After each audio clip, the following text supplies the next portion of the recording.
کہ ہمیں فکر، تو لہٰذا اس انتشار سے اور زیادہ خرابیاں. میرے بھائی اللہ تعالیٰ شان نے ہم کو اہم ترین منصب عطا فرمایا، جس منصب کے ذریعے سے ہم دین کی بہت ساری خدمت کر سکتے ہیں، امت کا سدھار کر سکتے ہیں، امت کے توقعات کو سدھار سکتے ہیں. مطلب دیکھیے یہاں کی شادیاں ہیں، معاشرتی زندگی ہماری، اللہ اکبر، دفتروں میں جتنا کرپشن یہاں کے مسلمان کرتے ہیں، یہاں کے بازاروں میں ملاوٹ جیسے یہاں کے مسلمان کرتے ہیں، یہاں کے گھروں میں جس طرح سے مسلمان ظلم کرتے ہیں، بھائی بھائیوں پر، والدین اولادوں پر، اولادیں والدین پر، میاں بیوی کا آپس میں وہ تو طوفان ہے، اس میں تو کہنا ہی کیا ہے. کل ہی مجھے کہہ رہے تھے وہ دو میاں بیوی دونوں مسلمان بنے ہیں، دونوں مسلمان بنے ہیں اور باہر کے ہیں، کشمیر میں اس وقت ہے. وہ کہتا تھا جی میرے والدین کہتے ہیں مسلمان اتنے خراب لوگ ہیں، اتنے بد اخلاق ہیں، تم کیسے مسلمان بن گئے؟ بیوی کہتی ہے جی میرے والدین کہتے ہیں تم کیوں مسلمان بن گئے، اس سے زیادہ خراب لوگ ہیں ہی نہیں. اب وہ مثالیں دیتے ہیں مسلمانوں کی بد اخلاقیوں کے، مسلمانوں کے گندے ہونے کے، مسلمانوں کے رویوں کے خراب ہونے کے، اور جہاں کے وہ ہیں وہاں کے مسلمانوں کے حالات واقعتاً یہی ہے. تو کس پہلو کو؟ بہرحال اللہ نے آپ کو امامت کا منصب عطا فرمایا ہے، اپنے علم کے اندر پختگی پیدا فرمائیں، اپنے خیرات کو صحیح سے صحیح تر کریں. کیسا امام ہے وہ جس کو خیراتی صحیح نہیں ہے؟ 10 سال ہو گئے امامت کرتے کرتے وہ اب تک اپنی خیرات بھی صحیح نہیں کر سکا. وہ کیسا عجیب امام ہے کہ جس کو اردو لکھنی بھی نہیں آتی. وہ کیسا عجیب امام ہے صاحب، نکاح لکھنا نہیں آتا. ایک دم ہمارے یہاں مسئلہ آ گیا. مسئلہ کیا آ گیا؟ امام صاحب نے نکاح پڑھا، اس نے دلہا کی جگہ پر وکیل کا نام لکھا اور وکیل کی جگہ پر دلہا کا نام لکھا. اس کے بعد سوال پیدا ہوا لڑکی کا نکاح وکیل صاحب سے ہوا یا دلہا کے ساتھ؟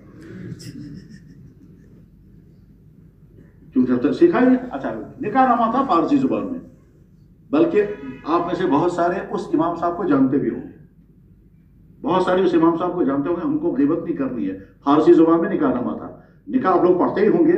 اس نکاح میں اوپر لکھا ہوتا ہے ناکہ کا نام، پھر لڑکا ہوگا، پھر وکیل ناکہ کا نام، پھر اس کی طرف سے وکیل آئے گا. لیکن وہ نکاح نامہ پرانا تھا، اس پہ لکھا ہوا تھا ای مجلس میمون و مبارک و مسعود کہ حاضر آمد محمد افضل کہ وکیل از قبل غلام رسول. تو محمد افضل وکیل حاضر ہوا ہے غلام رسول صاحب کی طرف سے. تو دلہا کون بنا؟ غلام رسول. محمد افضل بنا وکیل. اس نے سوچا پہلے نمبر پر لکھنا ہوتا ہے دلہا کا نام، دوسرے نمبر پر لکھنا ہوتا ہے وکیل کا نام، وہی اسے لکھ دی. یہ ساری چیزیں سیکھنی ہے، جنازہ پڑھانا، نکاح پڑھانا. جس محلے میں آپ رہتے ہیں وہاں کے لوگوں کی خوشی اور غمی میں ضرور شریک ہونا چاہیے، خصوصاً غم میں. میرے بھائی، میں ایک امام صاحب کو جانتا ہوں جو محلے کا ایک شخص سخت اس کا مخالف تھا، اور وہ ہے نا وہ محبتی ذہن کا آدمی.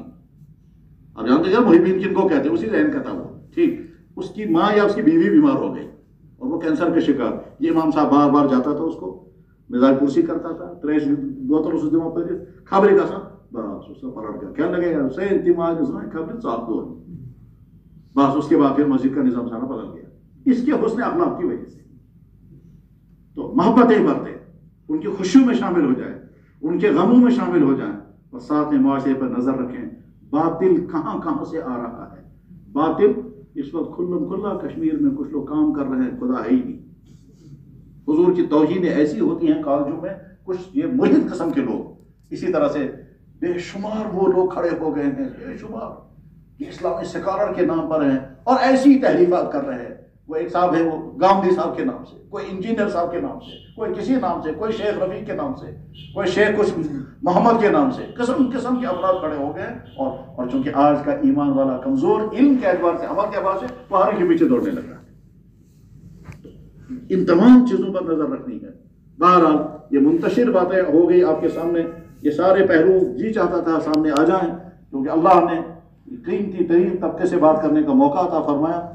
ہم سمجھتے ہیں یہ ایک سے بات نہیں ہو رہی ہے، ان کے ذریعے سے ہو سکتا ہے ہزاروں تک یہ بات پہنچے. جب یہ سمجھیں گے کہ اب ہم جس منصب پر کھڑے ہیں یہ منصب کتنا عظیم ہے. میرے بھائی، خیال آتا ہے کہ جب ہم ممبر پر بیٹھتے ہیں، اللہ اکبر، حضرت عثمان ابن عفان رضی اللہ عنہ جب جناب رسول اکرم صاحب دنیا سے تشریف لے گئے، حضرت صدیق اکبر رضی اللہ عنہ ممبر پر نہیں چڑھ پائے. میں کیسے بیٹھوں گا اس میں؟ تو دوسرے درجے پر بیٹھے ساری زندگی، دوسرے درجے پر. پھر حضرت عمر فاروق رضی اللہ عنہ خلیفۃ المسلمین بنے تو نیچے پہلے بار بیٹھے، وہ دوسری بار نہیں. وہ کہتے تھے تو خلیفۃ المسلمین صدیق اکبر کا مقام میں وہاں نہیں بیٹھ سکتا، کیونکہ حضرت عمر بن خطاب بہت زیادہ باادب تھے، بہت زیادہ باادب. اس باادب ہونے کی مثالیں حدیثوں میں موجود ہیں. مثلا وہ کہنا چاہتے ہیں حضور صدیق اکبر اور میری میٹنگ ہو رہی تھی. وہ یہ نہیں کہتے، وہ کہتے ہیں حضور اور صدیق اکبر میٹنگ کر رہے تھے، میں بھی وہاں حاضر تھا. یہ ترمذی میں حدیث ہے، ترمذی میں حدیث اسی طرح سے حضور اور صدیق اکبر مسلمانوں کے معاملات کے سلسلے میں مشورہ کر رہے تھے، میں بھی وہاں حاضر تھا.